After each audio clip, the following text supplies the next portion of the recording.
race is on, and after a trio of triple headers, the Formula One season is already halfway done, with Mercedes well on the way to another Constructors' Championship, and Lewis Hamilton on the brink of matching Michael Schumacher's record of 91 Grand Prix wins and 7 titles.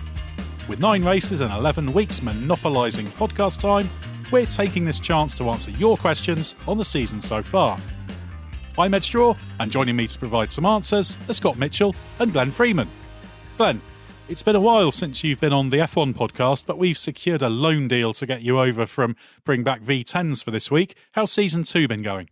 Yeah, it's been a good week in my world for loan deals, Ed. Thank you for that. So I'll quickly declare my allegiance to podcasts, golf, Madrid in that order, which is a very niche joke for anyone who isn't a football fan. But yeah, Bring Back V10s are going really well. We've surpassed 100,000 downloads for the podcast now. Lots of positive feedback, which I really appreciate. The latest episode we've got out at the moment is a special one about Juan Pablo Montoya's first season in F1 with Williams, and we were joined by Jonathan Williams for that, and it felt like a very fitting time to be reflecting on some of the better stories from the Williams family's history in F1 and with that team, so that was really special. I don't normally let listeners know too far in advance of the episodes that we're working on, but as a special treat, as part of my loan deal, I can tell people that next week, we're doing Michael Schumacher getting poached by Benetton from Jordan when he joined F1 in 1991. And the week after that, we're looking at Toyota's bizarre year where it was only testing before it joined the grid in 2002. So is that enough plugging for now? Yeah, I think you're allowed to have the odd plug during the podcast, but make sure you don't overdo it. I was impressed by 100,000 downloads, but obviously for us at the flagship F1 podcast, it's small change, but yeah, keep it up. Yeah, we're in your slipstream. That'll do for me. Yeah, I'm just going to try and bump draft you to the end and then hope that I've saved enough fuel and I can overtake you. No, I think you're too many seconds behind and you've lost the toe, but still, good job. Now, Scott, you're actually on a brief holiday, which is an ideal chance for you to fulfil the terms of your Swedish Tourist Board deal and extol the virtues of whatever barren, snow-filled wasteland you're visiting. Holiday is a bit generous considering how much work I seem to have brought up here with me and how much I'm still going to be producing while I'm away. But I have taken the opportunity between races, which feels so rare considering we had 9 races and 11 weekends. So I've basically just escaped my flat in Stockholm for a few days. I've gone up to the countryside. I'm in a place called Sunnaneng, which is in a county called Dalarna. And I have a view to my left now of Lake Siljan, which is massive. I don't really know how it ranks in Scandinavian terms. I think it's the 4th biggest lake in Sweden, but I might be wrong. And you might hear, this is the oldest person thing I will ever say on a podcast, you might hear a fire in the background because I have a little open fire rumbling along, which is very, very nice, quite quaint. I'm enjoying it. I'm leaning into this sort of like the rustic surroundings I've got going on. And can you just confirm that you did manage to light the fire without it leading to the evacuation of the house this time? Today I did, yeah. Yesterday I did not. Fortunately, I was the only person in the house yesterday. I shared the photo with you on WhatsApp, and I like to think that you will support me in saying that it is not exactly clearly marked where you have to open the vent for this chimney. So I did smoke out the front room, but it's okay. My girlfriend was out at a driving lesson at the time. By the time she came back, most of the smoke had disappeared. Yeah, I presume she expects things like that to happen whenever you're left to your own devices, to be honest. Yeah, she's generally quite surprised when she comes home and things aren't on fire, so that was okay. Yep, that's very fair. Let's move on to our listener questions now. On this occasion, we asked subscribers to the Races YouTube channel for their questions about F1 2020. That's found in the community section on YouTube, something I only found out existed a few weeks ago. We'll rotate the questions between us and hopefully be able to cover a decent amount of ground, although I'm sorry to say we won't be able to get through all of what was an excellent batch of questions. Now, Scott, you are up first. This is a question from Tavatos. Why has Mattia Binotto repeatedly claimed the TDs, the technical directives, have slowed all the engine manufacturers down and not just Ferrari? And why doesn't anyone call him on it? Well, we should probably put that into context because I would imagine this is a reference to Binotto's comments before the technical directive about engine mode rule changes, because that obviously did affect all of the other teams. And that one relates to having to have basically a universal internal combustion engine mode across qualifying and the race, whereas before teams would, or the best manufacturers would be able to turn their V6 engines up to 11, basically, for qualifying and then dial them back down for the race. That has affected everyone except Ferrari, because Ferrari's engine is so bad in 2020 it didn't have a quali mode. And that answers the first part of Tavasos's question. The reason he has repeatedly claimed this is to try and divert attention away from Ferrari's shortcomings. He has admitted that the technical directives introduced around trying to clamp down on potential wrongdoing for fuel flow regulations and oil burning. I have to say it that clumsily worded, because there is no evidence that Ferrari was actually doing that last year, but it's what everybody suspected them of doing and triggered this massive controversy. So in order for Binotto to admit that Ferrari's engine is worse as a result of the technical directives introduced to stop people from potentially cheating, he has to try and lump all of the other engine manufacturers in with that. Otherwise, you can add 2 and 2 together and see what might have been going on last year. So it's all a little bit smoke and mirrors. It's around the fact that Ferrari's engine performance isn't quite good enough. But to say that nobody's called him out on it's not quite correct, because every time you mention Mattia Binotto, Toto Wolff's eyes go red. He turns into the Austrian Hulk and goes absolutely mad. He's thrown out quite a few little interesting barbs at Ferrari's direction this year. And also, we've not been short of pointing out that it's not true. I think we've reported that Honda, Renault and Mercedes have all said there's been no ill effect from the technical directives last year. So, yeah, usual smoke and mirrors, all related to Ferrari's engine performance, and it's just generally something I would take with a pinch of salt whenever you hear someone from Ferrari talk about why their 2020 engine isn't very good. Yeah, it seems to be high up the Ferrari agenda to divert the attention and spread the suspicion, if that's the right phrase. So a good explanation on that. Now on to Glenn. This is a question from Fernando Ueno, who asks for your opinion on which drivers should earn the vacant seats for 2021, especially the Ferrari-powered teams. So come on, Glenn, fill the grid. Yep, okay, this is a fun question. I'm glad you threw this one to me. I'm going to rapid fire what I'd like to see happen and then rapid fire what I think will happen, because the first one's more fun. Technically, Lewis Hamilton's seat at Mercedes is available for next year, but let's not dwell on that. He's obviously going to re-sign, and there's no one else you could put in that seat at the moment. Red Bull's got a seat, hasn't it? I know what's going to happen there, and I'll say it in a minute, but I think they should give Sergio Perez a shot. I don't think Sergio, as we've talked about on the race website, I don't think Sergio should go to one of the lesser teams. I think if he can't get a good drive, leave.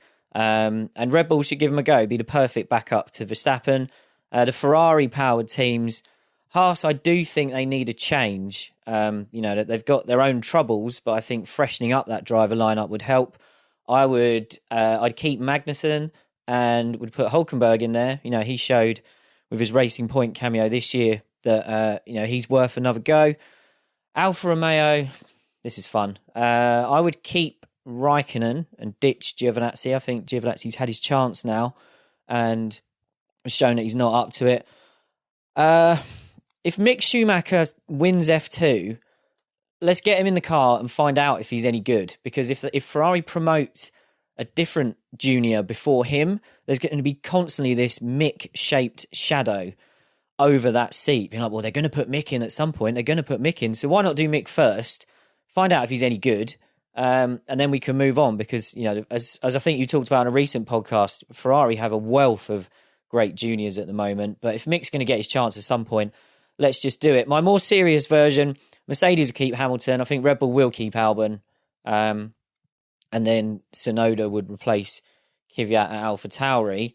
But with my previous Perez suggestion, I would put Albon back to AlphaTauri and give Tsunoda another year in F2. Haas, I still think they should make a change. They should go for Perez. I'm not sure he should take it, but they definitely need to freshen up. And at Alpha, Fred Vasseur likes Hülkenberg, so maybe he can take Hulk instead. And I think whoever's top of the Ferrari junior battle in F2 can take Giovinazzi's seat. How's that? Was that good enough? Rapid fire enough? Yep, we'll take that. A decent summary of the situation there. The one that really interests me is the Ferrari-controlled seat at Alpha with Antonio Giovinazzi, the incumbent, then Mick Schumacher, Robert Schwartzman and Callum Eilert, all contenders. Yeah, I think it's really interesting. It's quite difficult to answer. I think it's mostly going to be quite boring, but I would like to see a bit of a change at the Ferrari-powered teams. Ed, I'm going to launch a brief takeover here to ask you a question. And when Roberto Moreno was replaced by Michael... Oh, no, that's to this afternoon's question for Bring Back V10s. Dave Parsonage asks, why does Lewis Hamilton not get any credit? He's a good, fair F1 driver who has won 6 world titles. Nobody has got anything good to say about him. I think he's the best, just because he's in a good team and has good equipment. I don't think nobody's got anything good to say about him, Ed. Would you say that perhaps people overlook exactly how phenomenal Lewis's achievements are? Yeah, I think the quality of Moreno's qualifying lap at Monaco in 92 with the Andrea Moda is not talked about anywhere near enough. Sorry, yeah, you sent me down a rabbit hole there. So back to Lewis Hamilton. It is strange because we collectively get complaints that we talk about Lewis Hamilton being good too much in the races coverage, as if it's somehow a crime to talk about the preeminent driver of today.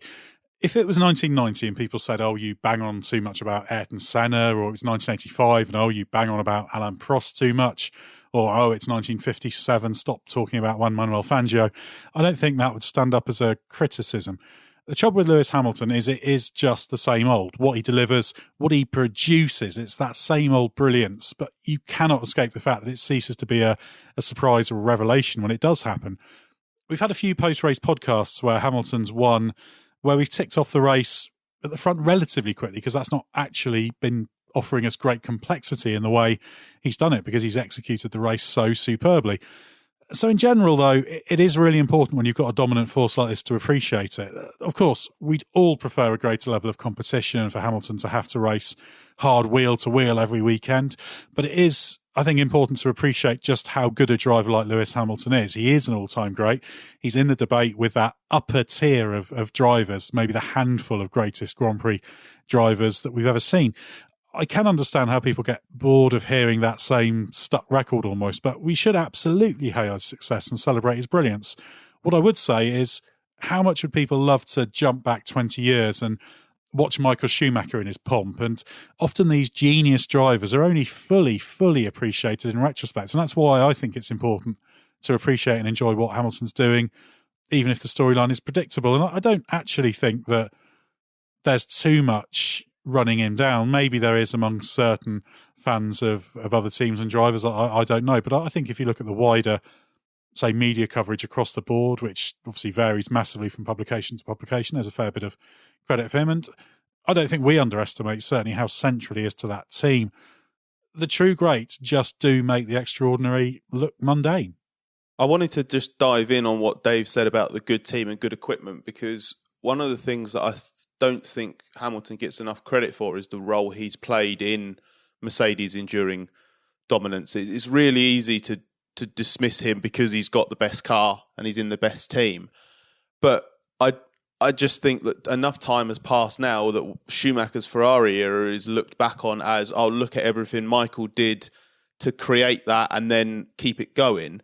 And yeah, Lewis, the Mercedes steps that were being taken to start their 2014 dominance were absolutely underway long before Lewis arrived. So, of course, he can't take credit for that. But it's sort of like how Schumacher can't take credit for any of the specific aerodynamic designs that made the 01, 02 or 04 Ferraris particularly good. You know, it's about having the right people in place and then having a central figure as part of that who drives everybody on. And in that vein, Hamilton is the modern Schumacher. He's excellent at motivating the Brackley and Brixworth divisions at Mercedes. You know, the car side is a lot easier to explain and justify because it's ultimately he has been the preeminent source of feedback and direction for car development over the last few years. And obviously he has also been making the difference behind the wheel. It's quite clear that Mercedes would have won the 2014, 15 and 16 titles without Lewis. But would they have won in 17 and 18 without him doing the business on track? That's a little bit harder to say with certainty because he was absolutely excellent. And then in terms of continuing that, Mercedes haven't always had the best engine in this era. They've had to develop an all-round package. Hamilton has helped that. And then on the Brixworth side as well, Andy Cowell, who is the outgoing, the departed boss of high-performance powertrains, has said, like, do not estimate what Hamilton has done to drive that department on. when he comes back after early runs, or when you're halfway through the season, and it's little messages in your ear, it's messages in the factory and stuff like this. Like, he's constantly driving these people not to rest on their laurels, and it's so boring to say, but that is intrinsic to Mercedes' ongoing domination, and Hamilton's an absolutely vital part of making sure that they don't get complacent. Yeah, I'd agree 100% with all of that. And plus, just the way he goes about things on track. For the most part, he sets good standards for how to go racing off track, both an ambassador for F1 and also using his platform to raise really important wider issues. I think he ticks all the boxes of the greats. And as you say, he's absolutely contributing to the position Mercedes is in by more than just sitting in the car. A question for you, Scott, from Maverick, or Maverick, actually, that should probably say there was some random capitalisation that confused me. Is the fact that Hamilton bests Bottas so easily because of Hamilton's skill, Bottas's timidity, or a mix of both? There's a connected question to that from Thomas Jackson, who says some fans have suggested Bottas is a bad driver and not even in the top 10 on the grid. Do you think this is the case, or is he underrated by many and simply being outperformed by an all-time great at the top of his game? Yeah, it's difficult because I really like Bottas, and I think the best and sort of fairest summary I can come up with for him is that he's an incredibly, incredibly fast driver. He just don't think he's a very good racing driver. Like, he's so quick. This is a guy who I think half the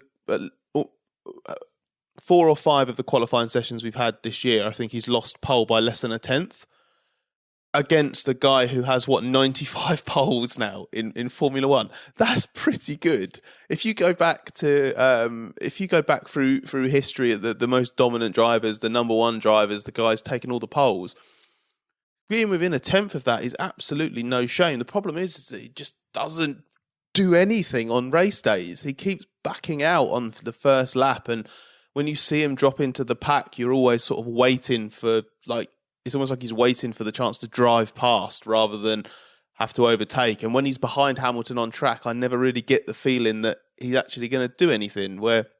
Whereas Hamilton, you just always expect that there's going to be relentless pressure, or there's going to be the opportunity for a pass on track. I never really get that from Valtteri. I personally think he overthinks too much in battle. I think he needs a split second longer to weigh things up, and when he's taken that split second to do that, I think the opportunity to make a move has gone. I think you see that sometimes where he does try to do a late move under the braking, but he's never quite fully committed to it. So I think it's a combination of Hamilton being just that brilliant all-round driver and Bottas being absolutely excellent in a couple of key areas, which then brings him close to Lewis's level, and you think, go on, this is it, you can do it, and then get into an actual race, and suddenly Valtteri is quite timid. The racecraft question was raised of Bottas when he was at Williams as well, wasn't he? I think he had a few clumsy moments, and he hasn't got it. There's been too many examples of that, which is strange for a driver who came up in the midfield, but I guess he spent a lot of his junior career at the front. I think Bottas has done a pretty good job at Mercedes. He's rebuilt himself a few times, came back strong from a few disappointing ends to seasons. But I do think there are too many peaks and troughs for him to be a true great. He goes on a little purple patch and then it all falls apart and we get Bottas 47.0 and he's got a ginger beard or something. I also think Bottas at the moment is maybe an example of how crushing it can be to be alongside greatness like we see from Lewis Hamilton for a prolonged period of time. And this probably ties to the racecraft thing as well. He's maybe just too nice. You know, Nico, I make comparisons now with Nico Rosberg in 2015 when it looked like Hamilton had crushed him. And he sort of went away, he worked it himself, but he also worked hard behind the scenes. I think Nico wouldn't hide from the fact now that he looked for any other advantage he could find behind the scenes at Mercedes, ways of maybe getting inside Lewis's head. He knew he had to play games because Lewis is such a phenomenal talent, and Bottas has made it clear he doesn't want to do that. And I think that means he's condemned to being a number 2 until Mercedes decide that there's someone else they want to try in that role. Yeah, it's a horrible position to be a teammate to a great. His only real crime is just not to be one of the greatest Grand Prix drivers ever. Glenn, question for you, and one that's ideal with your Bring Back V10s podcast hat on.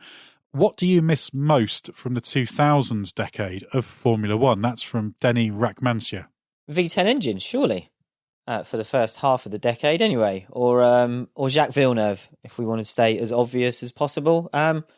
It's actually quite difficult because obviously half of that decade was mostly Ferrari domination. On a serious note on the engine point, those screaming F1 engines are obviously never coming back, and it's a shame in a way because we've lost that sensation. Whenever you saw an F1 car live for the first time, whether you were a hardcore fan or a casual fan who'd maybe go to your home Grand Prix, the first thing within seconds of seeing a car you were blown away by was the noise, and that sensation has been lost. Obviously, they're phenomenally quick, but the noise was just a great way to blow anyone away who was trackside. But I've got pretty rubbish hearing for a 34-year-old, having never worn earplugs when I was going to Grand Prix as a kid.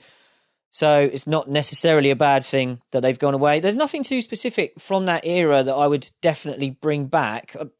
My favourite seasons from that decade were 2003 and 2005.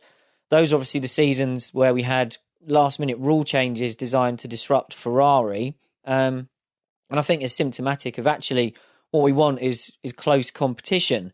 And you can probably get away with maybe the racing not being so good if you've got more teams in the mix. And it didn't actually matter that during that run of Michael Schumacher championships, he still won the 2003 championship because the journey we had to get there was much more exciting. So I would definitely say don't bring back refueling. All this talk about it's so much better when the drivers are flat out and the cars are lighter and more nimble. There was no overtaking. We do get more now, even if it's DRS assisted, but we don't get the hanging on until the pit stops to overtake in quite the same way because they can cover each other off. So don't bring back refueling and maybe just enjoy V10s for what they were in the past and close up the competition. And what about you guys? Anything that you'd bring back from that era? Yeah, I think picking up on what you said about the engine noise, I think the thing that I miss, because that was such the 2004 cars especially jumped to mind, because being a young kid properly falling in love with Formula One, that was a pretty cool time to be really sort of building your understanding and knowledge of it. And I really, really miss those screaming laps in qualifying. If I think of F1 in the 2000s, my head that I could clear as day, I'm watching Jenson Button's onboard pole lap from Imola in 04. That is it. That's my image of F1 in the 2000s, and I absolutely adore watching the qualifying laps now. I follow the qualifying sessions and races on board more than ever. I'm always on board with at least one driver now. And I have enormous respect for the pole laps that the likes of Hamilton are putting in. When you see what a modern Formula One car is capable of, that's stunning. But the cameras are too good now. The image is too clear. The sound is slightly diluted because of the change in engines. It's just not as raw and spectacular as what I picture when I think of F1 in the 2000s. It's interesting you talk about qualifying because there's a belter of a question here from Sean Dewey. And now it's time to attack Ed. He says, why are your driver ratings so heavily weighted towards qualifying? A driver DNFs at turn 1 and can be rated better than his teammate who finishes the race just because you out-qualified him. Points are awarded on Sundays, not Saturdays. I reckon, Ed, from Mugello, didn't you give Max Verstappen a higher rating than Alex Albon, even though Albon finished on the podium and Max's race lasted about 12 seconds? Yep, certainly did. It's true that championship points are awarded on Sundays, but driver rating points are for the whole weekend.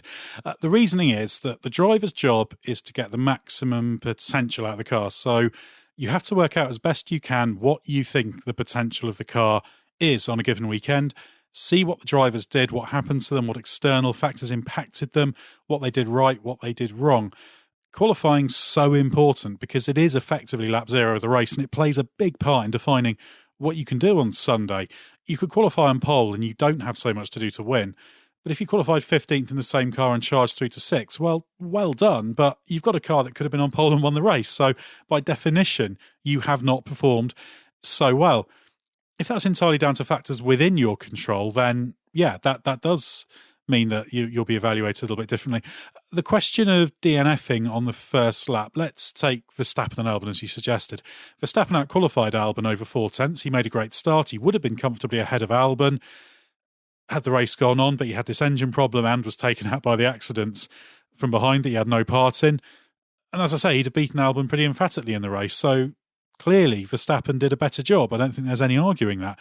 Albon gets a boost in his rating as he did execute his race very well in the end, but I don't think you can legitimately claim that he did a better job than Verstappen. Just because a driver's out of the race doesn't mean they get marked down compared to their teammate. The reason for being out of the race is the key factor here. Let's look to the Styrian Grand Prix. Leclerc retired after hitting his teammate. That's a huge black mark against the driver. But if you have a failure that's beyond your control, that's not. Qualifying in general is just so important today. It's a test of speed. There's fewer situational factors that can shape what happens than in races. So it has to carry a pretty significant weight. And as for the early retirement, you can only judge a driver from what they've done and what they had a chance to do. And to me, it just seems baseless to give a higher mark to a driver who performed less well just because they didn't have the misfortune of a failure or someone else hitting them in the race. I don't know, if Michael Schumacher had retired on lap 20 of the Spanish Grand Prix in 96 in the wet in the Ferrari, would that have been a less good performance from him? No, of course it wouldn't. It wouldn't be remembered so well, but it's still the same performance cut short through other factors. I want to give Sean credit for a couple of things there. Firstly, for taking you to task, which I always appreciate, but also for noticing that qualifying plays a part in your ratings, because a lot of the criticism you face, I think, Ed, is from people who purely look at the race result on Sunday and don't understand that someone can get marked up for a qualifying performance. So at least Sean's paying attention. I'm absolutely up for people paying attention to driver ratings, and challenges to what I've done are always welcome. Every Monday, actually, on the race website, we invite comments on the driver ratings story and set a time where I'll try and answer questions and justify things that I've perhaps not justified as well as I should have done in the text. The key to the ratings for me is to understand more about a race weekend for each driver. Qualifying and race results tell you something, but they do lie. A recent example of that is Monza, where look at Williams. Latifi beat Russell, but he clearly wasn't the stronger Williams driver. Stroll beat Perez, but clearly wasn't the stronger Racing Point driver. It's all about understanding in a bit more detail the whys of how we get to that result. Now, Scott, question for you from a big pre-season talking point. Hemant Patel asks, how much advantage has DAS really given Mercedes? We haven't really heard much about it recently. Yeah, it's because it's one of those things that it's brilliantly novel when you first see it, and then at the Austrian Grand Prix, the season opener, there was all the controversy around it because Red Bull protested it. So it had its time in the spotlight, but ultimately, once you sort of got used to seeing it on track and it's only used sporadically, it isn't a prominent feature through the Grand Prix weekend, it's just easy to forget about. So I understand why it's sort of fallen from the agenda. I'm sorry that I can't give like a 1/10 of a second number or something like that on exactly what advantage it's given Mercedes, but I can tell you it's a tangible advantage, and I can say that without any additional insight beyond they're still doing it. They wouldn't be doing it still if they weren't getting something from it. But expanded on that a little bit, what it does is twofold. It's something that they see in the data. It just helps with that tyre temperature preparation, which is so vital, boringly vital actually, in the current era of Formula One. But it is also something, having spoken to the drivers, that they do feel, even if that is maybe a sort of psychological thing. I don't really know if it's that crucial sort of like 1/2 degree or 2 degrees or whatever it is in tyre temperature, but the drivers say that they can feel it. And if it's doing two things, if it's one, putting the tyre in a genuinely better window that makes it faster over at the start of a quali lap or at the start of the race or on a safety car restart or something like that, or it just gives the driver the confidence to attack the first couple of corners, then that's why they're still using it, because it is on the car. I saw them using it at Mugello, for example. It's just become less of a story because we've got used to it, which is a shame in one sense, because the whole point of the excitement was it was a rare example of F1 innovation that was so visible. But just because it's not being seen doesn't mean it's not still being used. So it's very much a little trick. One of the many tricks that Mercedes manages to employ and still be the absolute benchmark after 57 titles in a row. Glenn, a broader question for you from Ashok Kumar, who asks, will F1 2021 change the boring races of recent years? And we should add, of course, that 21 is a carryover year with the tech reg changes pushed back to 2022. Will F1 21 change the boring race? No. There are some changes, aren't there? They're cutting the downforce slightly, but that's not really for racing purposes. That's just to give the tyres a breather, because Pirelli keep carrying over an old spec of tyre that can't handle the loads as they increase the downforce. So I don't expect 2021 to be any better. And actually, talking about the big changes for 22, I don't think they'll make a massive difference either, because by the time the teams have got to work on them, they'll be producing loads of downforce. They'll have found some loopholes that, create more dirty air than we really want to see. And when do these rule changes ever really work? How many major technical rule change cycles have we all lived and worked through now? None of them ever really make a difference. Obviously, these aren't as stupid as the 2017 changes were, which you could see from the moment they were announced, that by going for super fast cars and loads of aero and being quick in the corners, the racing was going to be dreadful. We've had to put up with that, I think, as a legacy of the 2004 cars maybe holding on to lap records for too long, and everyone just thought, well, let's make them as quick as they were again. Everything will be great. 2004 was a rubbish season. The real thing we have to hope for, as I mentioned earlier actually, is that we can close up the field, and hopefully the revised commercial terms that are coming in, the new Concord agreement, will eventually pay us back, and it will allow more teams to compete. We won't have this kind of baked in advantage for the top teams and a glass ceiling for the smaller teams. So I think we can get more excitement in the future from the field being more competitive, but I don't think there's a magic bullet out there at the moment where they're going to do something to the cars and every race is going to be like, for example, an F2 race is on a Saturday afternoon or a Sunday morning. I'm much more excited about that sort of global picture than say like rule change, like a specific rule change or something like that. I think all new technical rules, it's more about the possibility for someone getting those rules right rather than those rules creating cars that genuinely race a million times better. And then, the commercial terms being fairer, the big teams being reined in with a budget cap. I think everything adds up to make it more competitive. More competitive doesn't mean you suddenly have 12 cars fighting for victory every weekend. And people do have to be realistic in their expectations. Unless you somehow find out a way to run F1 races in a vacuum, aerodynamics will be significant, turbulence will be significant. You're going to be generating drag, downforce, all the things that cause the wake in some way, shape or form, and you can mitigate it, but you cannot break the laws of physics, which I think sometimes people forget. There's ways to improve it. We have to be realistic about how far that can go with cars of this kind of pace.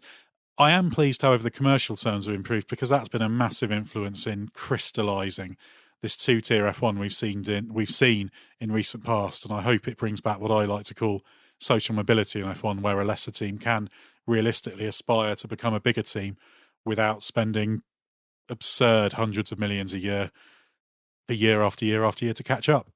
Yeah, two-tier F1 until Ferrari decided to switch tiers and create its own tier at the back. I knew you were going to say that race in a vacuum thing, Ed. I almost said it so that you couldn't, but I thought I'd leave it there and see if you took the bait, and you did. The next question, there's two questions coming up about McLaren, so you can have both of them, Ed. Terry Taylor asks, what's helped McLaren to surprise the grid this year?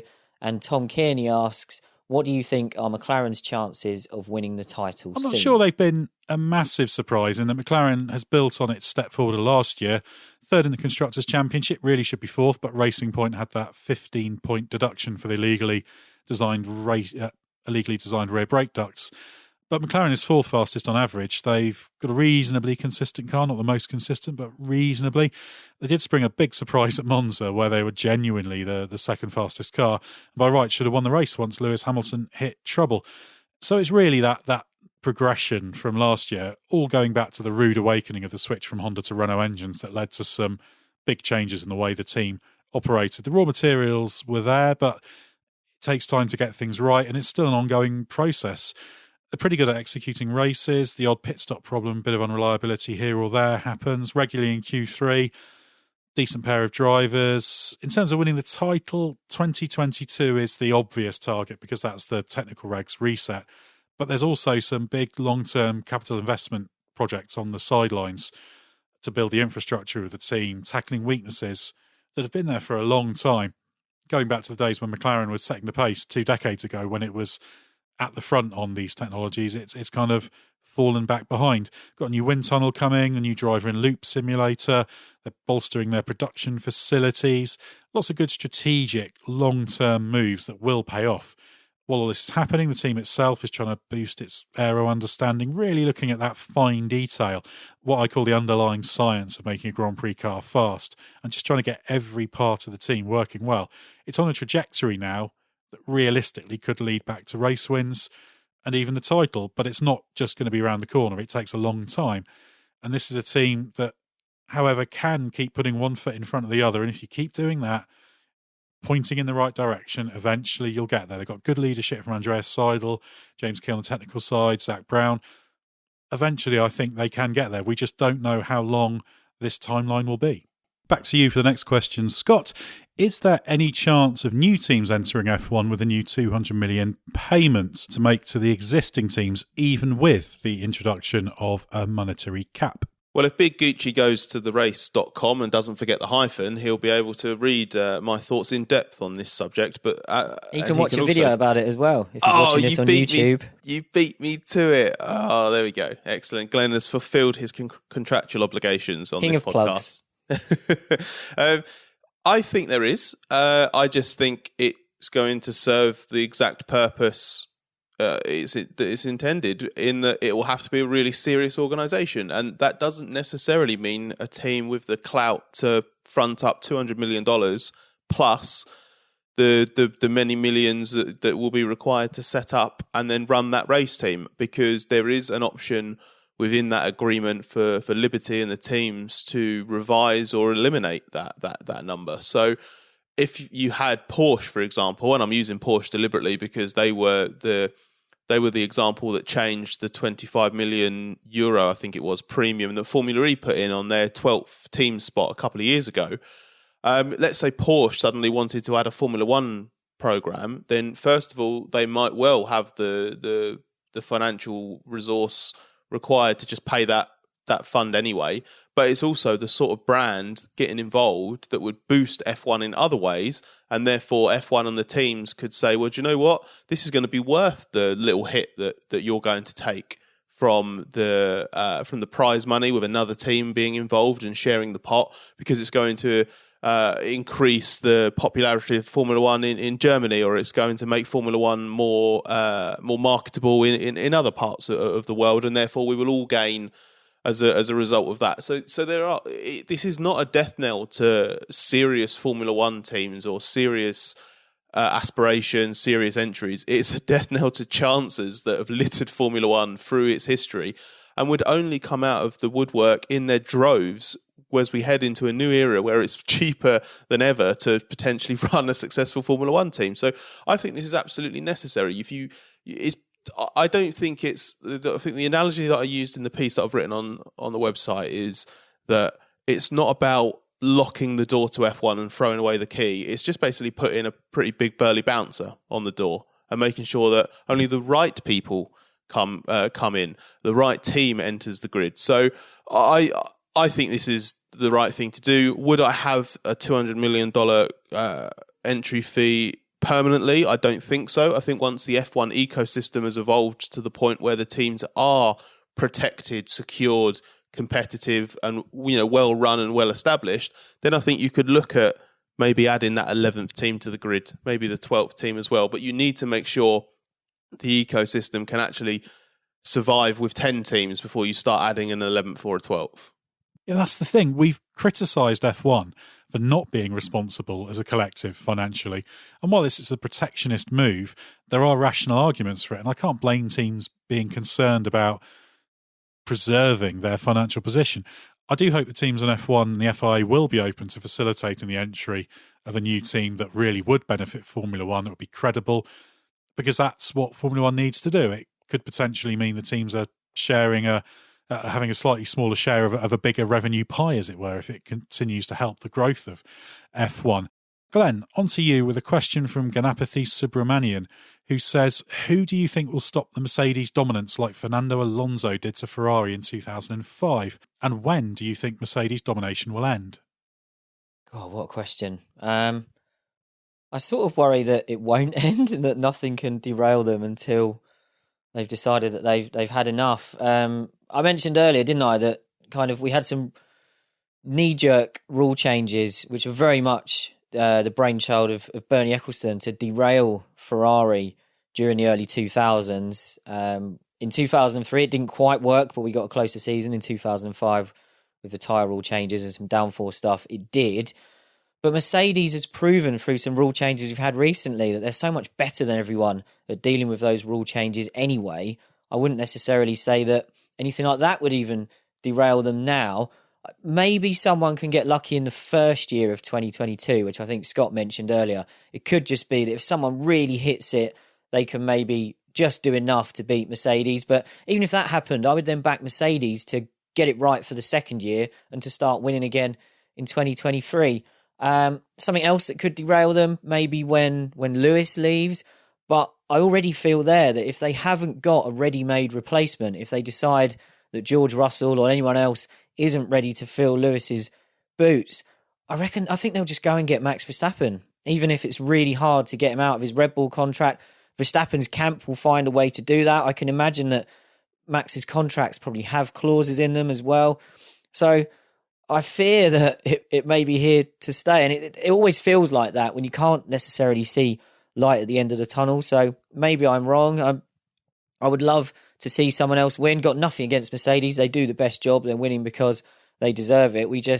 We all like a bit of variety, don't we? So yeah, right now it's hard to see anything really upsetting them. Yeah, I don't know. Ed, you've been around the F1 paddock much longer, been inside the F1 paddock. Do you feel that this domination is here to stay, or is that just never the case in sport? Well, every empire crumbles eventually, so there will come a time where Mercedes isn't on top. There can be a multitude of reasons for that, whether they get it wrong, whether there's a change in the way the team operates or is owned, something crops up to just change the balance. The engine modes ruled switch was partly to unsettle Mercedes, and that hasn't had a big impact, but something will change eventually. It's just a question of when.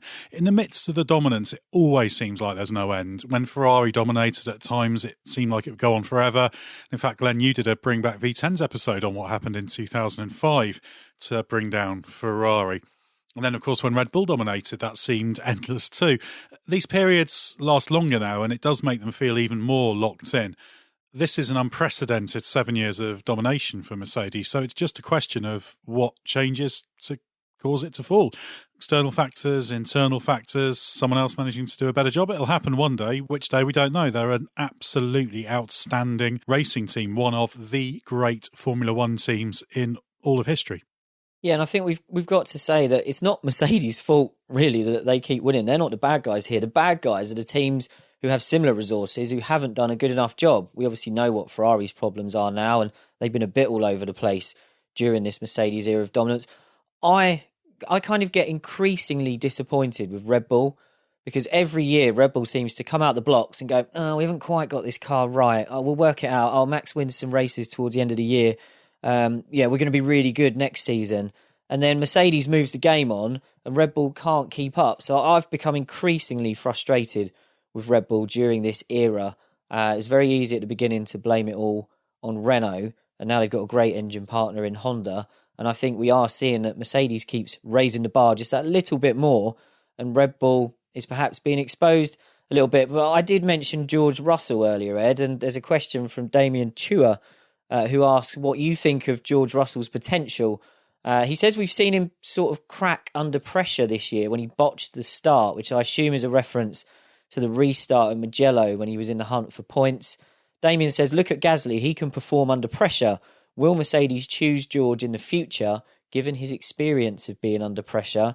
And Matthew Lumsden asks a more general question, which is how big an improvement have Williams actually made this season?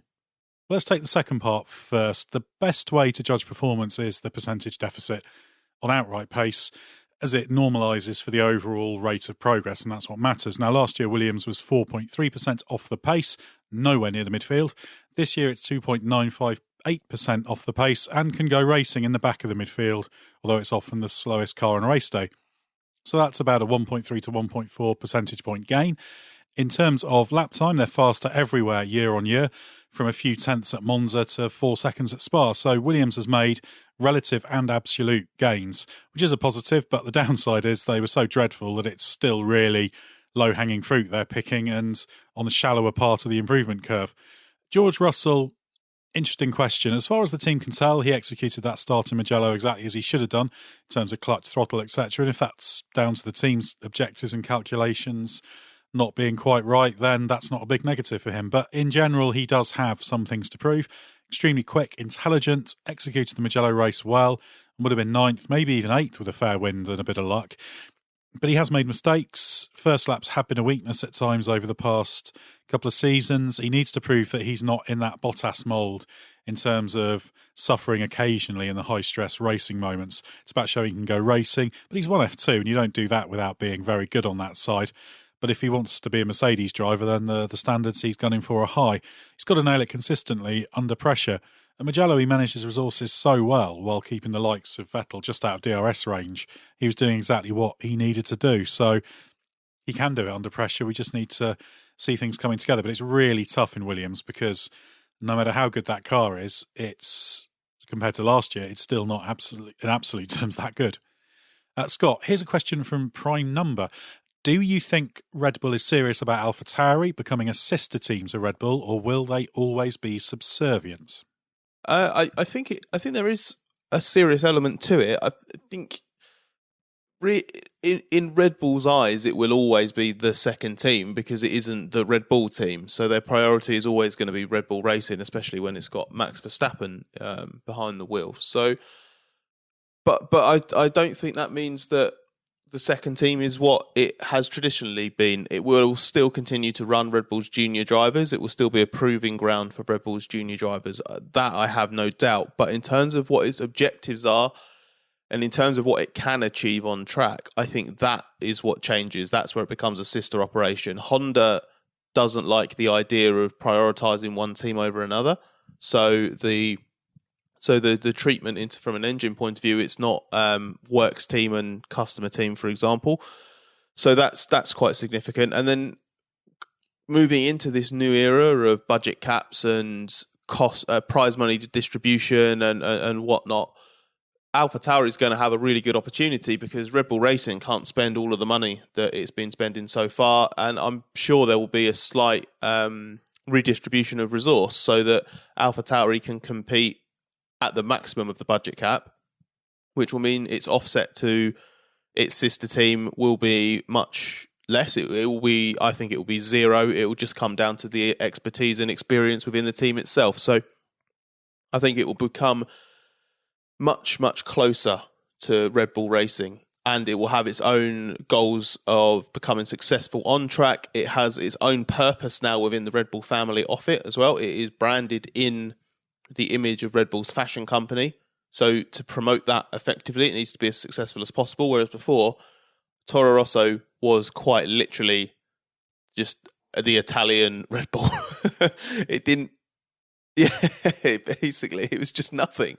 It existed to serve the senior team. And now that is part of its reason to exist, but it does have its own goals and merits within that. So I think it's quite exciting, and I think that also complicates Gasly's situation slightly. If it was just Toro Rosso still, I'd be urging Gasly to escape at the first possible opportunity.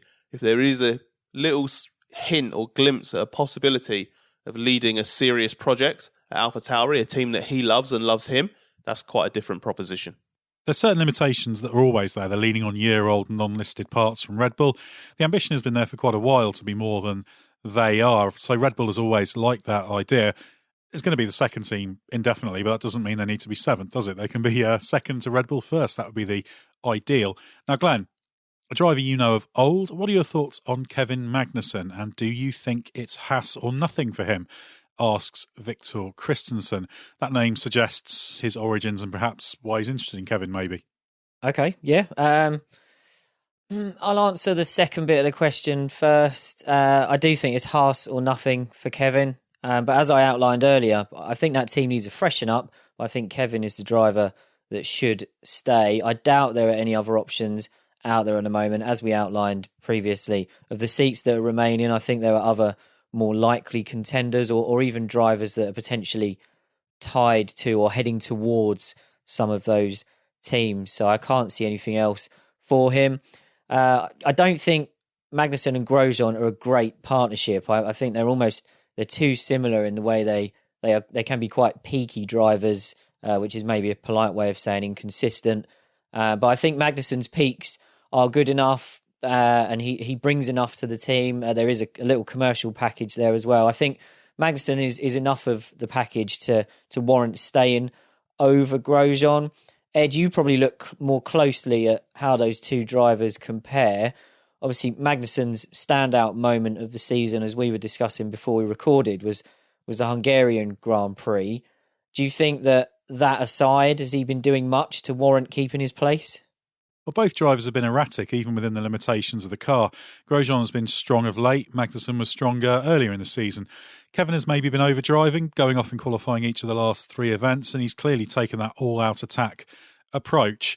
Overall, it's probably close between the two of them, and maybe it comes down to which one is preferred off-track in terms of the decision, if one of them is going to stay. Magnussen has a lot of ability, and we know that, but he needs to be in the right place mentally and with his approach and just get the best out of himself. The same can be said about the other driver, though, as well, in Romain Grosjean. They're two drivers who can thrive in the right place, but this is an environment that things often aren't right in.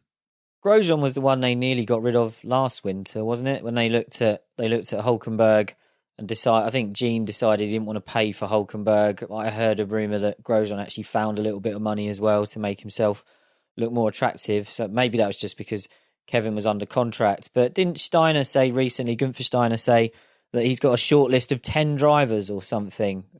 So he's obviously fishing around. Well, close to 10 drivers was the phrase he used, and the incumbent drivers were explicitly among them, along with the likes of Sergio Perez and Nico Hulkenberg. Sometimes your fate isn't in your hands, and the current Haas drivers need to hope that the likes of Perez don't like the idea of going there. That's what happens when you're down the pecking order as a driver. You're feeding on scraps. I don't think either has made their case emphatically to stay. Judged by their best, say, 3 weekends, you'd say keep each of them, but judged by their worst 3 weekends, and you'd say sack them now. So it's not easy. And of course, there's the suggestion that Ferrari might do some kind of deal to place one of its F2 drivers there as well. So lots to happen with the Haas seat. Yeah, I think maybe Ferrari owe them a driver as an apology for the engine they've had to put up with this year. And on Perez, like I said earlier, he's done his time in those sort of teams. I think if there's no good driver available, go and do IndyCar or something like that and go and fight in a more competitive scenario. But we did mention Ferrari there, so should we finish on Ferrari? Ed, Romel Bijalwan asks, how did Leclerc manage to get 2 podiums with this Ferrari, which is now arguably slower than the AlphaTauri? Has Ferrari worsened since the start of the season, or was Leclerc outperforming because he is now almost equal to Seb Vettel, or because the recent tracks are on low downforce? I'm not sure he's almost equal to Vettel. I think Leclerc's emphatically proved that he's above Vettel's level now, hasn't he? I think, if anything, Leclerc has been stronger relative to Vettel on underlying pace compared to earlier in the season. But yeah, the question's right in that it's circuit characteristics that have played a part. There have been some hefty power circuits recently that have made it more difficult, not just for the engine, but also the car characteristics, which has led to Ferrari finishing behind Alfa Romeo a few times.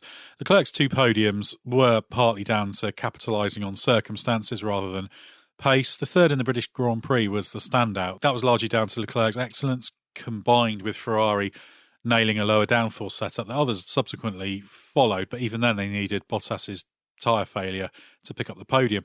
And look at Mugello. Leclerc nailed qualifying, had luck on his side as well, was right up there in the race early on, but was powerless to fight gravity. Leclerc has driven really well. Aside from those 2 big errors in Styria and at Monza, he's had a wonderful season. He's a driver with a touch of magic. the magic that actually Vettel once had, but doesn't seem to this year, which is a bit of a surprise, actually, because I remember expecting that his final season with Ferrari might be quite a good one from him with the pressure lifted, but it's gone completely the other way.